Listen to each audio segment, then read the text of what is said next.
اس سوال کا جواب ڈھونڈ لیتے ہیں. سوال کیا ہے کہ اگر اسلام رحم کی تعلیم دیتا ہے تو پھر جانوروں کو ذبح کیوں کیا جاتا ہے؟ مرغے کو ذبح کیوں کیا جاتا ہے؟ بکروں کو ذبح کیوں کیا جاتا ہے؟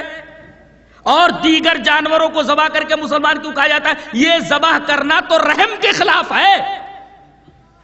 اس کا کیا جواب ہے؟ اس کا بڑا پیارا اور بڑا گہرا جواب ایک دینا چاہ رہا ہوں میں کہ اس سوال، یہ جو سوال کیا جاتا ہے یہ غلط فہمی پر مبنی ہے. اصل میں اگر وہ قرآن پڑھتے یا غور کرتے اپنی ذات کے اوپر تو ان کو معلوم ہوتا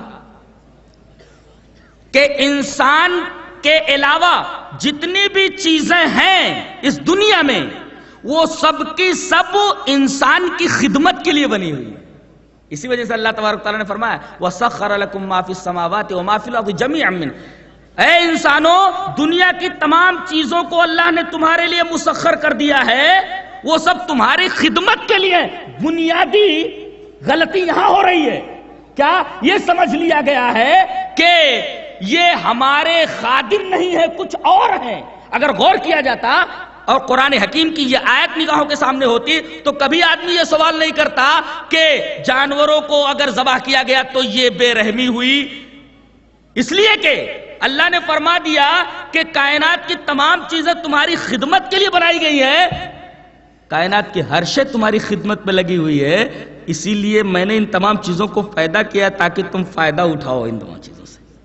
ان کا رسپیکٹ نہیں کرنا ہے، یہ تمہارے خادم ہیں، نوکر ہیں، تمہارے لیے مسخر کر دیے گئے ہیں، لہذا تم ان سے فائدہ اٹھاؤ. ہاں، دنیا کی تمام چیزیں تمہارے لیے، تم کس کے لیے؟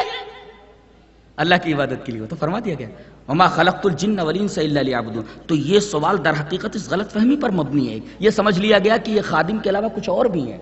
اب دیکھیے، اگر کوئی آدمی گوشت نہ کھائے تو فطرت سے انحراف کرتا ہے. اور عجیب بات تو یہ ہے کہ اگر بلی چوہے کو مار کر کھا جائے تو کوئی بلی کے اوپر تشریح نہیں کرتا، کوئی طنز نہیں کرتا، بلی کو کوئی سزا نہیں دیتا، بلکہ بلیوں کو تو پالتے. کتا بھی گوشت ہی کھاتا ہے. کتوں کو لیے ہوئے یہ اعتراض کرنے والے گاڑیوں میں گھومتے رہتے ہیں. کوئی اعتراض نہیں کرتا کہ یہ چوہے کو کائے کو کھا جاتا ہے، اب بلی کو کائے کو مار ڈالتا ہے. شیر ہرن کا شکار کرتا ہے اور دیگر جانوروں کا شکار کرتا ہے، اس کو زو کے اندر پالا جاتا ہے. کوئی اعتراض نہیں کرتا شیر کے اوپر، کوئی اعتراض نہیں کرتا بلی کے اوپر، کوئی اعتراض نہیں کرتا کتے کے اوپر، بلکہ ان کو باقاعدہ پالا جاتا ہے. تو یہ اعتراض شیروں کے اوپر کیوں نہیں ہے، صرف انسان کے اوپر کیوں ہے؟ اور ہم یہ بھی دیکھتے ہیں کہ جتنے بھی گوشت خور ہیں جانور، ان کے جو دانت ہیں نا وہ کچلیوں والے ہیں. لیکن جو جانور گوشت نہیں کھاتے، گھاس وغیرہ کھاتے، ان کے دانت کچلیوں والے نہیں ہوتے. گھاس کھانے والے جانوروں کے دانت الگ ہوتے ہیں، گوشت کھانے والے جانوروں کے دانت الگ ہوتے ہیں. اب انسان ذرا اپنے دانتوں کے اوپر نگاہ ڈالے تو اس کو عجیب لگے گا کہ اس میں کچھ دانت ایسے ہیں جو گوشت کھانے والے، کچلیوں والے، اور کچھ دانت ایسے جو سبزی کھانے والے. تو فطرت خود یہ بتا رہی ہے، انسان کی ساخت، اس کا اسٹرکچر یہ خود بتا رہا ہے کہ یہ گوشت بھی کھانے کے لیے بنایا گیا ہے اور یہ سبزی بھی کھانے کے لیے بنایا گیا ہے. اگر اس کے اوپر پابندی عائد کی جائے تو در حقیقت یہ فطرت سے انحراف ہوگا، یہ نیچر سے انحراف ہوگا. اور اعتراض کرنے والوں کی کتابوں میں یہ ساری باتیں لکھی ہوئی ہیں، جس بات کو انہوں نے ایشو بنا لیا ہوا ہے.